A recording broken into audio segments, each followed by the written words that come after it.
আজকে আমরা বাংলাদেশ প্রবাসী তৃণমূল আওয়ামী লীগের পক্ষ থেকে বাংলাদেশ আজকে ৭৭তম জন্মবার্ষিকী উপলক্ষে গরিব, অসহায় এবং ভ্যান চালক, রিক্সা চালকদের মাঝে আজকে আমরা বঙ্গবন্ধু কন্যা জননেত্রী শেখ হাসিনা সুস্থতার জন্য এবং তাকে বাংলাদেশে ফিরিয়ে আনার জন্য আমরা বাংলাদেশ প্রবাসী তৃণমূল আওয়ামী লীগের পক্ষ থেকে আজকে আমরা খাবার বিতরণ করব, যেটা আমাদের এখানে অনেকগুলো প্যাকেট আছে।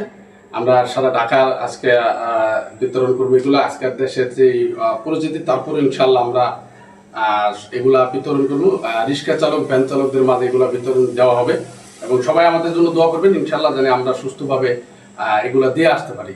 এবং এই প্রবাসী তৃণমূল আওয়ামী লীগের সংগঠনের পক্ষ থেকে যেরকম আমাদের হাফিজ ভাই, বশির ভাই এবং জিল্লু ভাই এবং আমাদের হাবিব ভাইয়ের আরও অনেকে আছে, আমার বোনেরাও আছে, অনেক ভাইরাও আছে, যারা সবাই একটু মিলিতভাবে এই কাজগুলো বাংলাদেশে করতেছে জননেত্রী শেখ হাসিনাকে বাংলাদেশে ফিরিয়ে আনার জন্য। সবাই তাদের জন্য দোয়া করবেন। জয় বাংলা, জয় বঙ্গবন্ধু। প্রবাসী বঙ্গবন্ধু তৃণমূল আওয়ামী লীগের পক্ষ থেকে ৭৭তম জন্মদিন বার্ষিকী উপলক্ষে আজকে আমরা খাবার দিতেছি সবাইকে, জানি জননেত্রী শেখ হাসিনাকে বাংলাদেশে